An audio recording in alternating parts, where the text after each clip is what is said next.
Your ASUS ROG Strix Scar 17 X3D doesn't have to stay stuck on a black screen.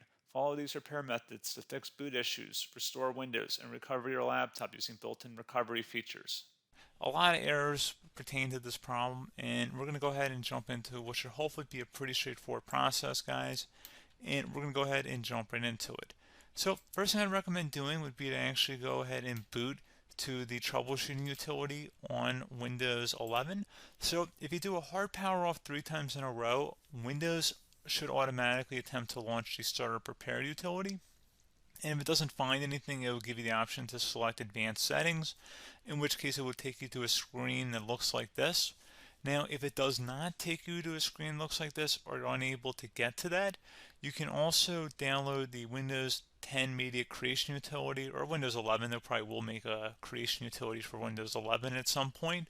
And it doesn't really matter, you can actually run the Windows 10 utility on Windows 11 as far as I'm aware. And you should be able to run the troubleshooting utilities built in within it. So you just would go ahead and download it to an ISO file and then burn it to a DVD or USB.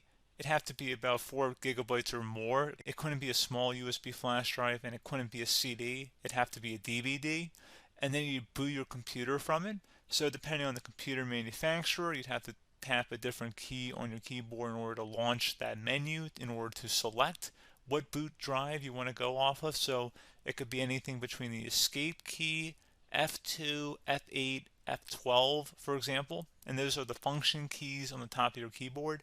So you may have to just do a little bit of trial and error. Shouldn't take you more than a couple minutes. Googling it would probably be best before you even begin. But anyway, we're ready to go ahead and jump right into it. So we're on the choose an option page. So these will look very similar whether you're booting from it directly within Windows itself, or if you're plugged in a USB flash drive with the media creation utility installed and you selected the recovery option. So when you are setting up your Windows 11 installation or Windows 10, depending on the drive you're using, there should be an option to repair your computer in the bottom left corner of the dialog window, one of the first screens that comes up. You go ahead and select that, and then it would take you to a troubleshooting screen like you see here. And you want to go ahead and select troubleshoot, reset your PC, or see advanced options. And then there are going to be a whole bunch of options in here that we're going to explore in today's video. The first one, we're going to actually go underneath advanced options and then select startup prepare, fix problems that keep Windows from loading. So go ahead and select that first.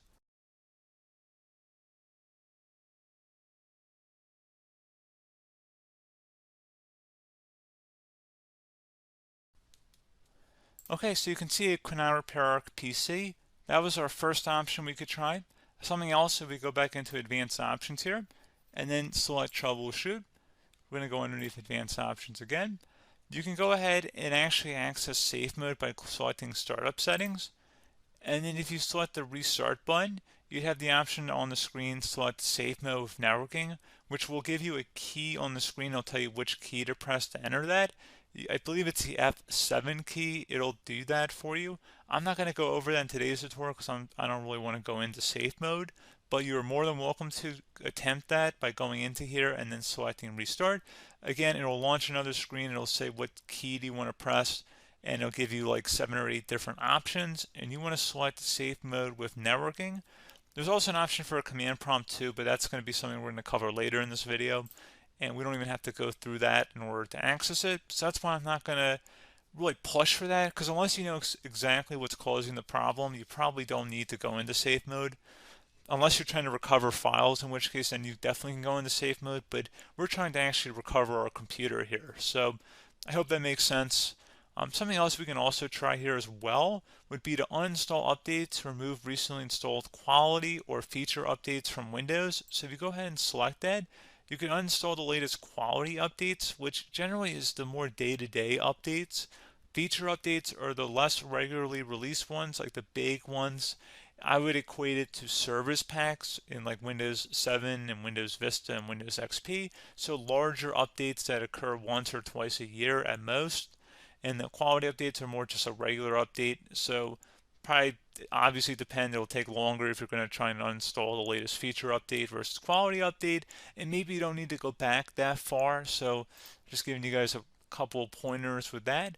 Something else you can also look at here, and we're going to jump into the command prompt in a little bit, But you can select System Restore, which will use a restore point recorded on your PC to restore Windows. And this is something I would highly recommend here, guys. So select Next.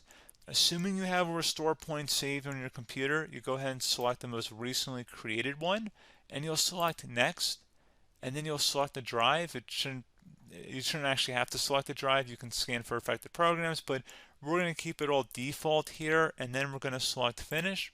So once started, System Restore cannot be interrupted. Do you want to continue? I think we're going to select yes. I don't think we have anything better to do on our computer right now, so just give it a moment here to initialize. It will take a couple minutes to run, obviously depending on how large your hard drive is and how much is saved on the System Restore point. So just give it a couple minutes here.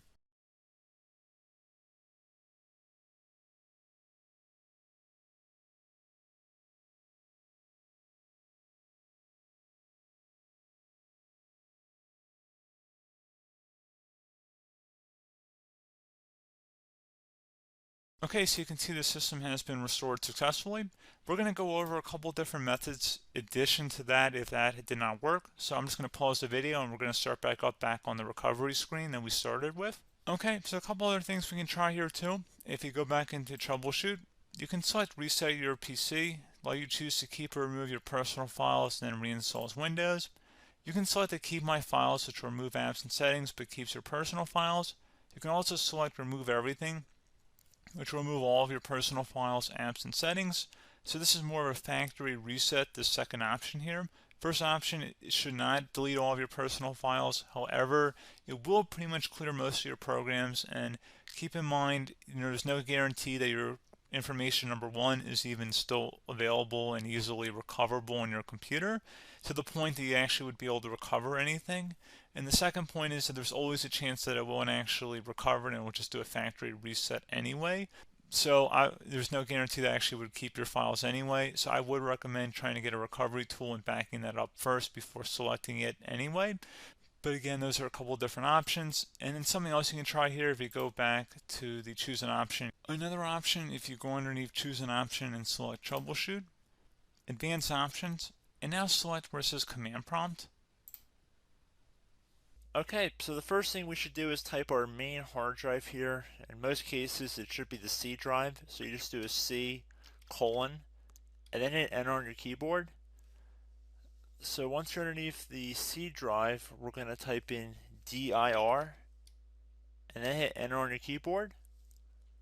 It should have program files, users, and Windows all in there. That's how you know you're in the right directory.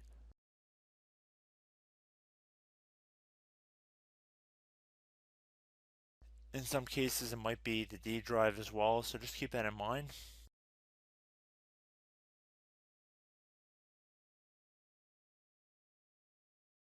Next thing we're going to do is type in cd space / Windows / system 32 / config,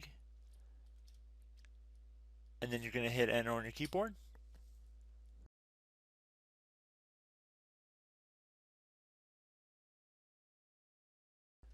So now you're going to type md space backup.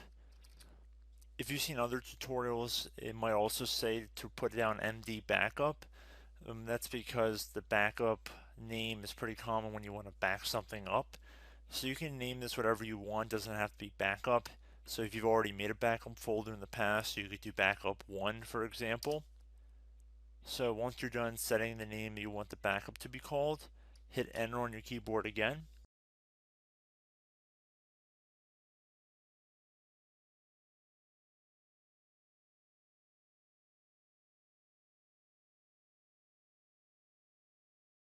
At this point, you want to type copy, C-O-P-Y, space.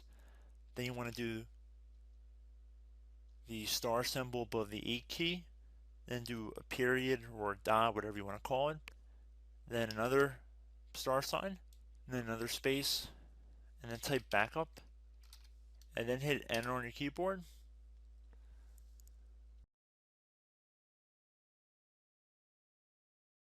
Now you want to type cd reg back, REG BACK, and then hit enter on your keyboard.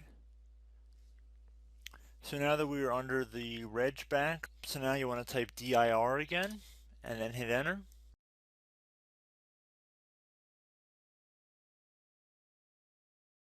So now at this point we're going to type copy again. So copy, space, star sign, dot, another star sign, space, and then 2 dots. So we're going to type copy, space, star sign, dot, sign, star sign, dot, dot, and then hit enter on your keyboard again. So for overwrite, you want to overwrite all. So type A on your keyboard, so capital A, and then hit enter on your keyboard.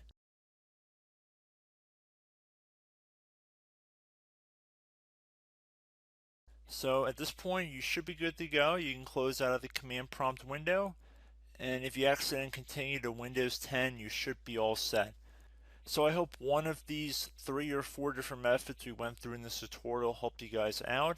Again, I'm not sure if you guys heard me earlier, but try to go back into your safe mode if possible and uninstall any programs you know might be conflicting with the Windows startup if you can get into safe mode.